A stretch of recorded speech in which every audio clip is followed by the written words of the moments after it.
Sentons autour de nous qu'il y a une petite sécheresse ici, que la terre a besoin de la pluie. Et nous aussi, on a besoin d'avoir la parole et l'Esprit du Seigneur pour nous. Et d'abord, prions, et puis nous allons chanter. Prions ensemble. Éternel notre Dieu, nous te remercions beaucoup pour ce moment que tu nous donnes d'être avec toi ici. Te remercions pour ce sabbat que tu nous as donné pour que nous puissions réfléchir sur notre foi. Nous venons, Seigneur, avec des sujets de prière et tu connais le cœur de chacun d'entre nous. Je te demande, Seigneur, d'aider chaque enfant, chaque adulte, chaque vieille qui est venu ici pour t'adorer et pour te demander de lui répondre. Nous demandons, Seigneur, que tu puisses aider notre prédicateur Pavel, que cette parole nous soit bénéfique et surtout qu'elle nous continue à nous donner cette relation avec toi. Nous prions pour ce programme, Seigneur, que tu puisses la diriger. Et nous prions spécialement pour les réfugiés, Seigneur, pour que, en ce jour qui leur est consacré, que tu puisses répondre aussi à leurs prières, et que tu agis par des gens, des personnes, et à travers nous-mêmes, pour trouver quelque chose pour les aider. C'est au nom de Jésus que je prie. Amen. Amen. Restons debout donc, pour chanter 112 comme une terre.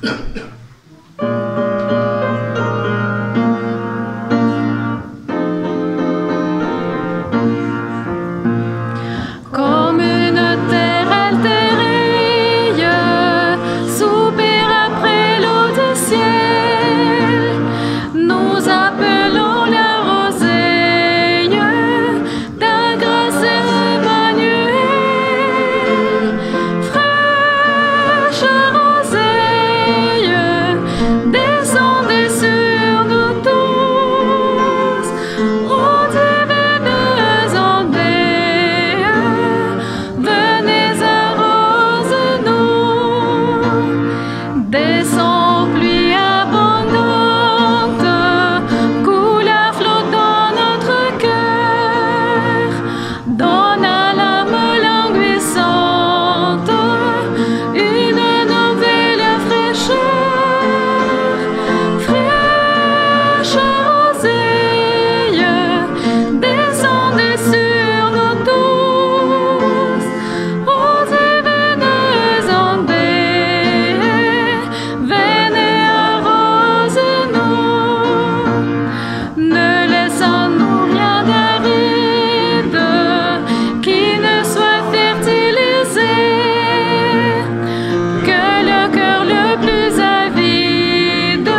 pouvez vous asseoir. Nous allons continuer à chanter assis.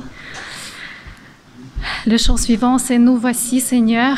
Nous voici, nous sommes venus aujourd'hui ici. Nous ne sommes pas restés avec nos occupations à la maison. Nous sommes là. Et nous voulons que le Seigneur nous parle aujourd'hui et qu'il change nos cœurs. Donc, chantons ensemble « Nous voici, Seigneur » 225.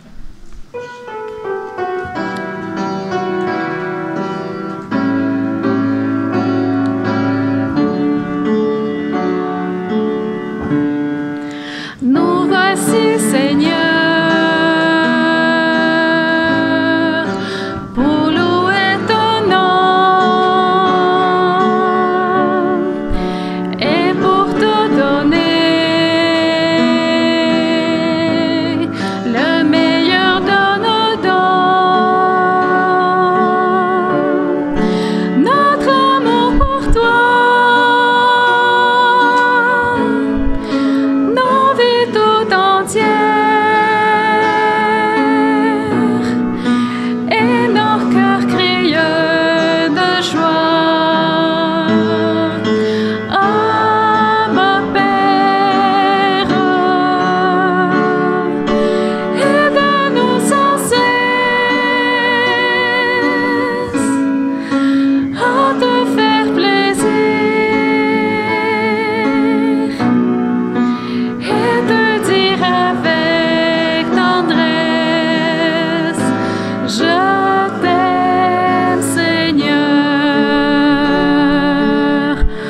Le suivant, c'est dans la continuité de celui-ci. Change mon cœur, Seigneur. Reste avec nous, Seigneur.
Je vous invite à présent à ouvrir vos Bibles dans Jérémie chapitre 29, versets 11 jusqu'à 13. Jérémie 29, versets 11 jusqu'à 13. Car je connais les projets que j'ai formés sur vous, dit l'Éternel, projets de paix et non de malheur, afin de vous donner un avenir et de l'espérance. Vous me moquerez et vous partirez. Vous me prierez et je vous exaucerai. Vous me chercherez et vous me trouverez.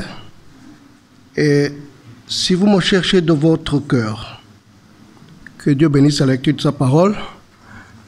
Aujourd'hui, nous avons notre frère Pavel qui va nous parler de la part de Dieu. Nous l'accueillons.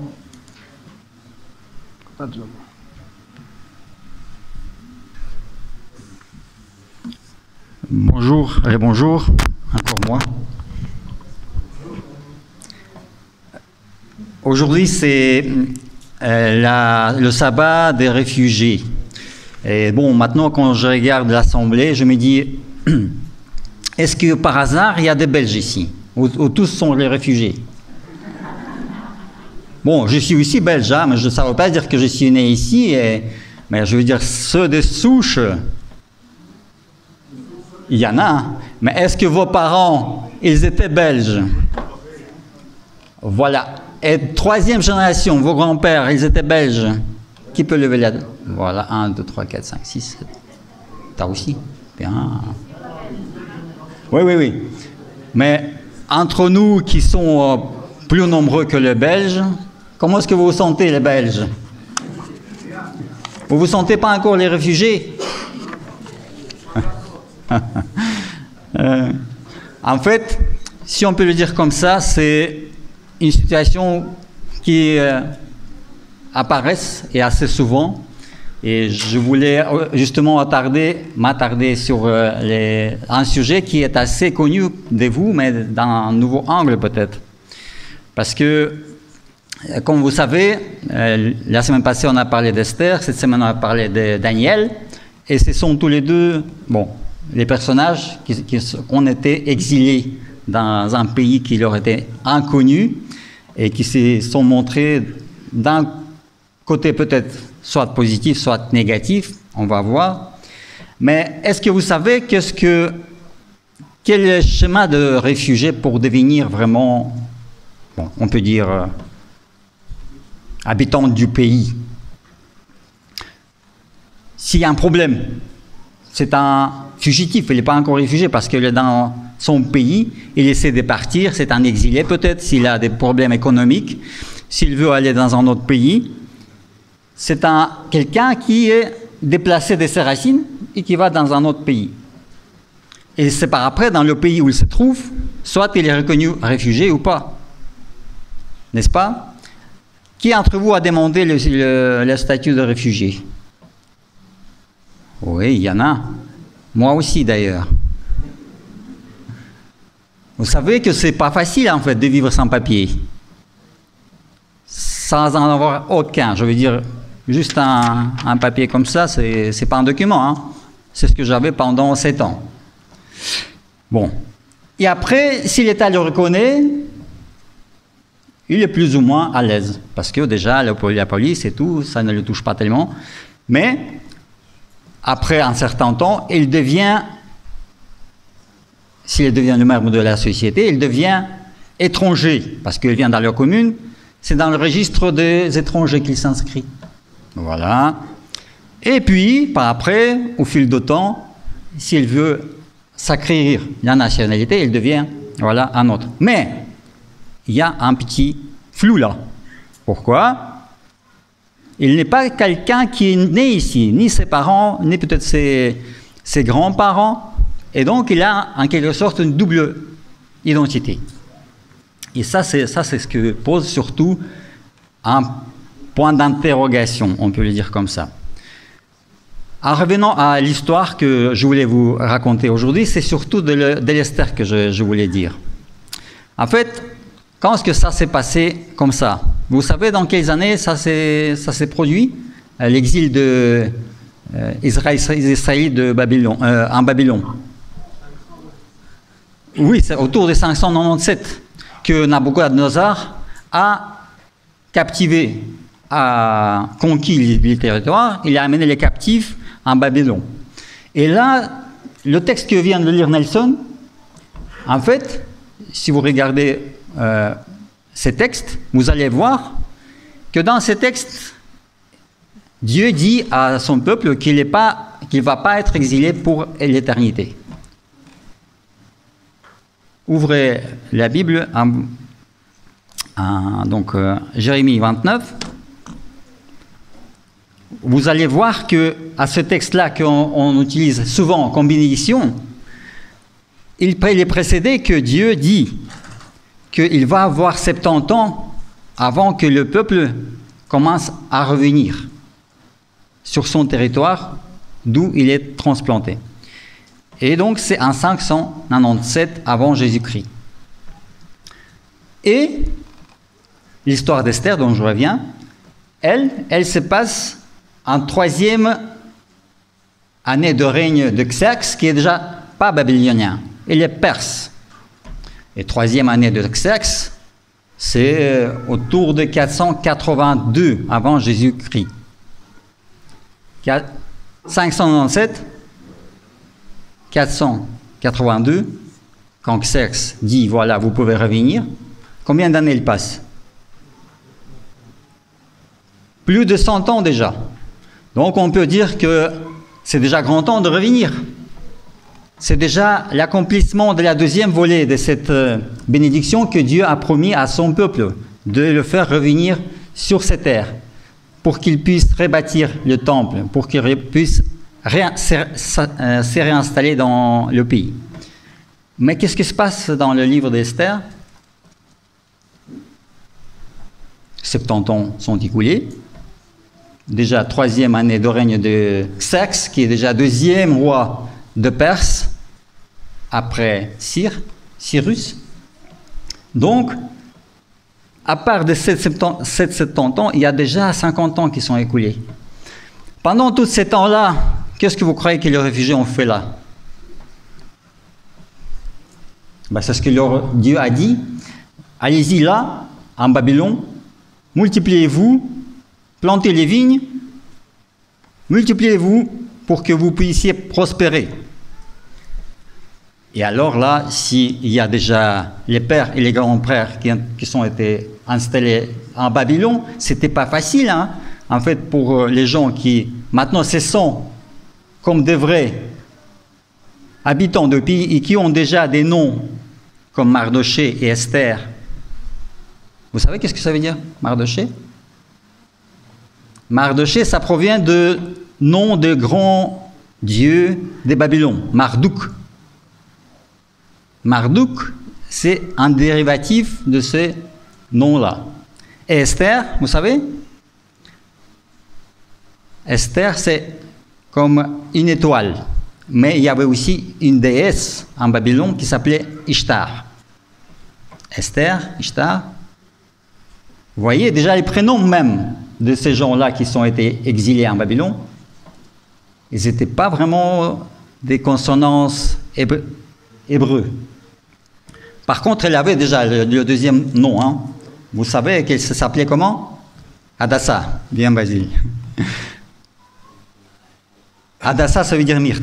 Mais, en fait, quand on lit l'histoire, nous voyons que son oncle lui demande de cacher son identité, de cacher cette particularité qu'elle était juive. Pourquoi, croyez-vous?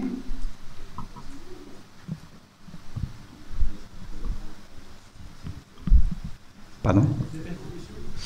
Je ne crois pas. Hein. Ils sont déjà en exil, ils se sont installés, ils ont planté les arbres, ils profitent, la vie est là, elle est belle. Maintenant, 70 ans sont découlés, Dieu leur dit, vous pouvez encore, donc vous avez le temps maintenant de revenir. Pourquoi cacher l'identité? En fait, je crois que Mardochée, qui le demande à sa cousine, il y a des aspirations plus hautes que ça. Pas juste planter les arbres, faire sa vie et se multiplier. Non, il veut devenir quelqu'un de puissant. Pourquoi je le dis comme ça? Parce que, quand vous lisez donc, chapitre 2, on voit que, verset 11, « Chaque jour, Mardochée arpentait les abords des harems pour savoir comment allait Esther et comment on l'a traitée. » Donc, tous les jours. Pendant combien de temps? 6 mois. Le temps de traitement par les huiles et les autres 6 mois par le traitement des aromates. Donc, toute une année, Mardochée, tous les jours, avant qu'Esther ne vienne se présenter devant le roi, il vient à la cour. Le premier jour, bien sûr, il est qui? Il est inconnu. Et le 365e jour, si vous venez tous les jours, vous devenez déjà quelqu'un de connu. Vous le saluez parce qu'il a déjà fait des connaissances. Il commence à avoir de l'influence parce que sa cousine, elle va peut-être devenir reine. Là, c'est ça ce qui, pour moi, pose déjà la question. Est-ce que c'est ça ce que Dieu a demandé à Mardochée, à Esther?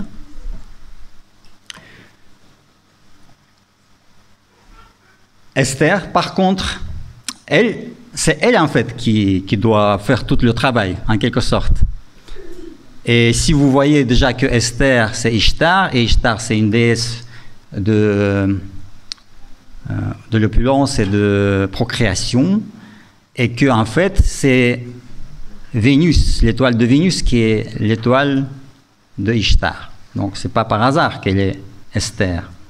Et qu'est-ce qu'elle devait faire? Elle se prépare pour être présentée devant le roi.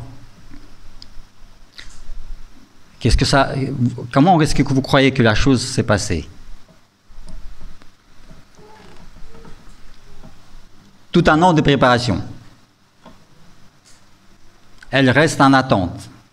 Elle s'embaume des huiles, des aromates, et tout ça.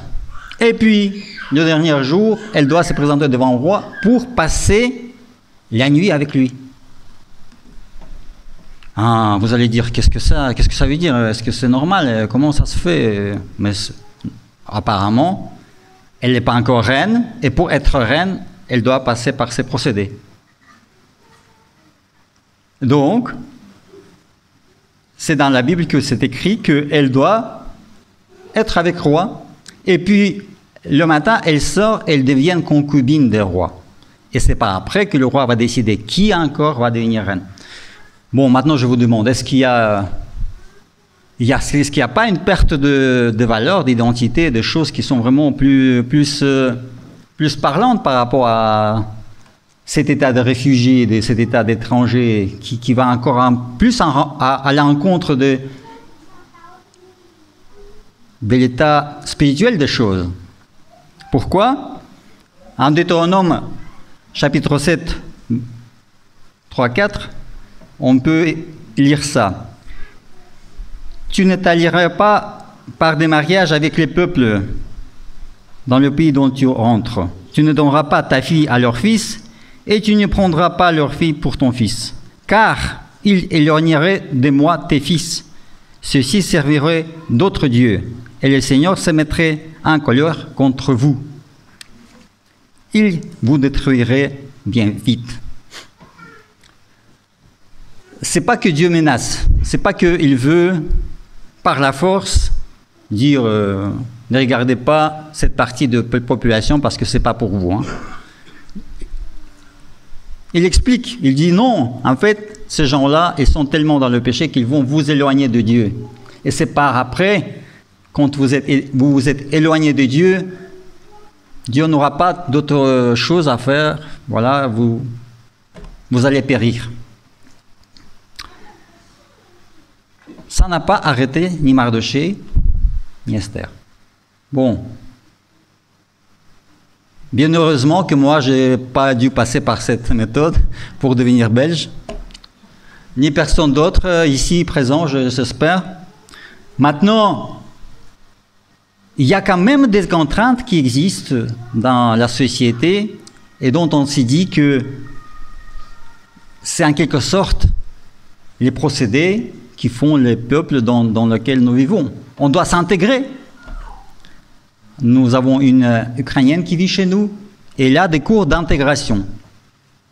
C'est-à-dire, elle doit connaître toute l'histoire de la Belgique, les prénoms des rois, de la succession, le droit de Belge, comment est-ce qu'il faut agir s'il y a un souci ou l'autre, et puis elle doit connaître la langue aussi. Donc, elle doit s'intégrer. Ici, l'intégration, elle va beaucoup, beaucoup plus loin.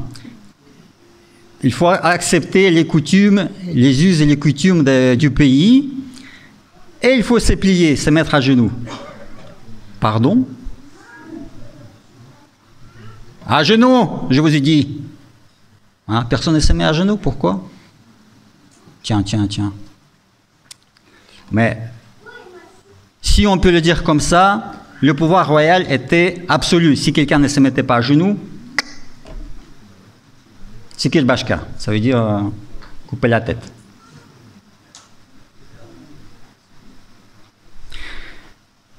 Maintenant, on voit que Mardochée, il n'a pas quand même abandonné ses plans pour devenir quelqu'un plus grand. Qu'est-ce qu'il fait? Après que Esther est devenue reine, déjà officiellement, mais il quand même utilise on peut dire ça, la ruse. Il ne révèle pas son identité. Bon, en quelque sorte, c'est d'un ton un peu ironique que c'est écrit comme ça, parce que déjà, les débuts, que toute l'histoire se passe comme ça, à la rencontre de tout ce que Dieu a prescrit, tout ce qu'il a dit et comment est-ce qu'il fallait faire, on peut déjà imaginer que ce n'était pas une bonne chose qui a été faite.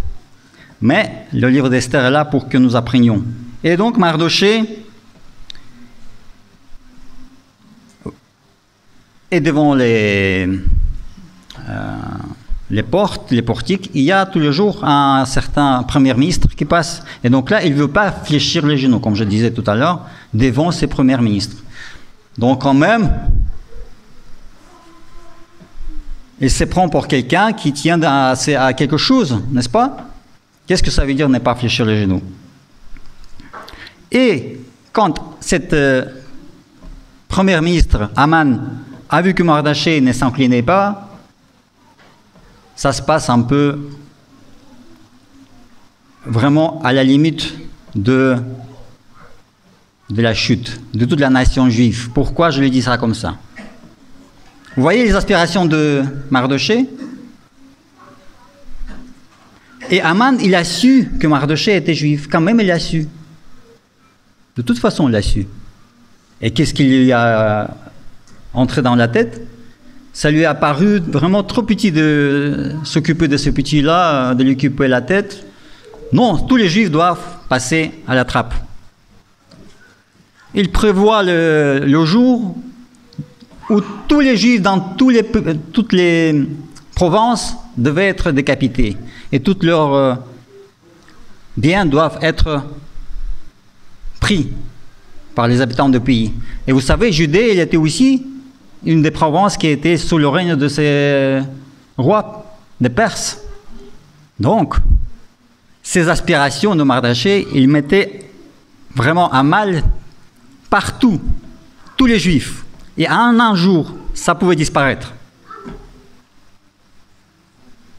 Imaginez, c'est grand quand même, les aspirations et les conséquences que ça peut engendrer. Il croyait pouvoir devenir Premier ministre. À la fin, tout le peuple pourrait être anéanti. Donc, c'est vraiment une chose pour laquelle je crois qu'on est tous sensibles, c'est de vouloir réussir dans la vie, n'est-ce pas? Personne ne veut rester sous le pont, dormir comme le font certains sans-abri, mendier les choses parce qu'on est juste les pauvres réfugiés. On aimerait bien travailler, mais il y a limite à tout. Il y a des limites à l'intégration totale, il y a aussi limite à nos aspirations qui peuvent parfois aller vraiment trop loin. Et maintenant, c'est le miracle. Et c'est ça ce que j'aimerais bien souligner pour toute cette prédication, que enfin Dieu, il utilise même nos péchés et même nos fautes pour que son grand nom soit glorifié. Pourquoi? Parce que le jour où toutes les Juifs devaient être anéantis, c'est le jour même qui devient le jour vraiment à l'inverse. C'est les Juifs en fait qui ont eu le droit d'avoir sur ses ennemis. Pourquoi? Parce que Esther, elle a demandé à Mardochée, qui maintenant comprend un peu sur quoi est-ce qu'il est mené tout son peuple. Esther, chapitre 4, verset 16, vous pouvez le lire dans vos Bibles. Elle lui demande, « Va rassembler tous les Juifs qui se trouvent à Suse, jeûnez pour moi sans manger ni boire, ni la nuit ni le jour, pendant 3 jours. Moi aussi je jeûnerai, de même avec mes servantes. Après quoi, j'irai chez roi, malgré la loi. Si je dois disparaître, je disparaîtrai. » À la différence de Mardochée, cette fille-là, qui était vraiment apparemment soumise à ses aspirations, à sa volonté, elle avait quand même cette forte conviction que Dieu peut intervenir dans les choses vraiment atroces dans la vie et qu'il peut changer les choses. Bon, est-ce que ça, pour autant que je vous invite pour tout et chaque moment de ne rien manger, de ne rien boire? Je vais boire.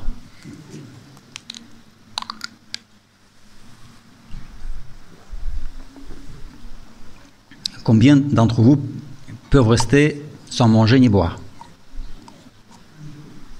Combien de jours? Vous avez essayé?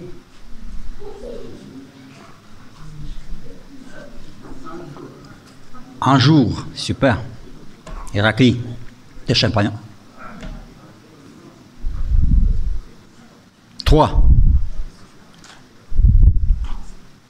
Bon, c'est pas pour faire les champions ici, pour savoir qui est le plus. Moi, j'ai jeûné un fois 21 jours. J'ai bu, je buvais quand même. Et c'était quand j'en avais pas de documents. Hein. Ça ne veut pas dire que vous devez passer par là, hein, mais ici, Esther, elle propose de le faire d'une manière volontaire à tous les gens qui ont connu la situation. Et qu'est-ce qu'il faut? Qu'est-ce qu'elle a dit? Prier. Moi, je vais jeûner et prier.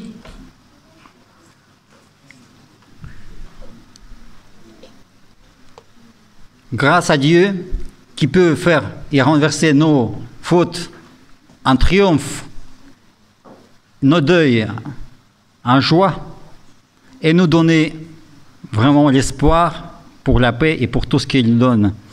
Il y a 3 leçons que je pourrais souligner ici, dans toute cette histoire. La volonté de Dieu, c'est la meilleure chose pour nous, soit pour l'aller, pour s'exiler, mais aussi pour le retour.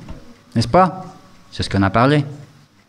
Parfois, on s'oppose à ça, on ne veut pas, parce qu'il n'y a que de la ruine là-bas. Qu'est-ce que je vais faire là? Pourquoi je dois revenir sur mes pas, regarder? Parfois, ça ne veut pas dire que ça vaut pour tout le monde. En Ukraine, vous savez, hein, les situations. Même si on a tombé, c'est la deuxième chose, même si on a tombé dans la faute, le piège de péché, l'orgueil, même jusqu'au point de nier un peu la force de Dieu, il y a toujours l'espoir. La porte n'est jamais close, en fait, pour que nous puissions venir vers ce Dieu qui nous aime et qui a toujours la porte ouverte pour nous.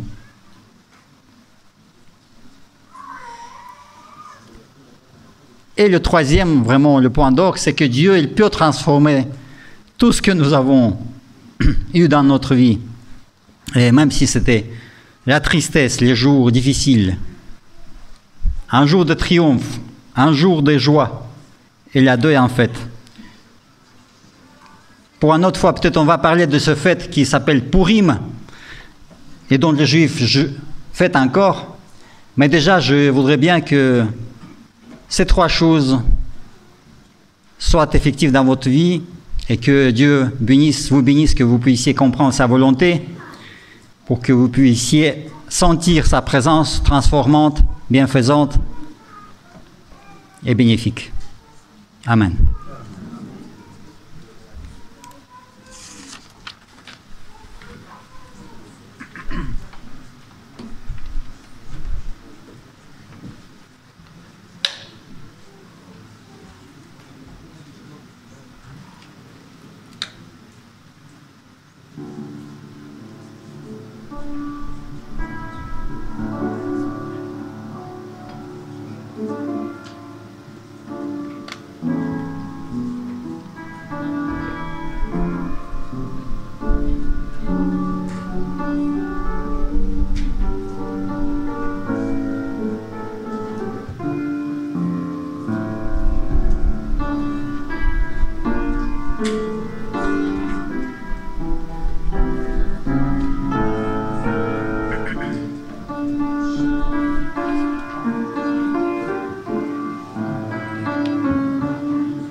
Donc nous avons vu aujourd'hui que Dieu a pu faire un grand miracle malgré la situation un peu désespérée, malgré les faiblesses et les imperfections des uns et des autres. Mais il peut aussi faire des choses dans nos vies quand nous pensons que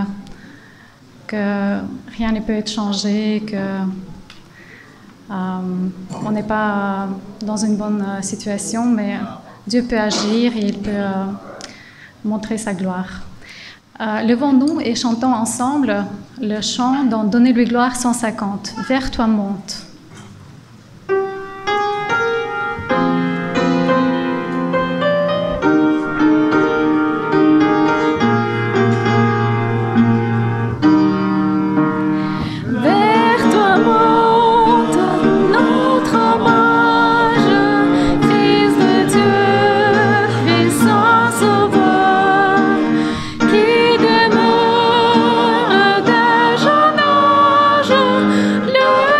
Feu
Notre Seigneur, Père éternel, nous sommes devant toi parce que tu connais la fin depuis le début et tu diriges l'histoire, tu diriges nos vies, tu diriges nos pas. Puisses-tu nous donner la confiance en toi et croire en tes innombrables choses que tu as fait pour que nous n'oublions jamais ce que tu as déjà fait et pour que nous puissions aussi reposer dans tes bras comme des petits enfants dont tu prends soin. Que ton nom soit loué et que tu nous portes jusqu'au paradis éternel. Au nom de Jésus. Amen. Chantons ensemble le dernier chant. Abba Père, je veux être. Donnez-lui gloire. 298.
Et mon Dieu pourvoira à tous vos besoins, selon sa richesse, avec gloire en Jésus-Christ. À notre Dieu et Père soit la gloire au siècle des siècles. Amen. Amen. Que Dieu vous bénisse et bonne semaine à tous.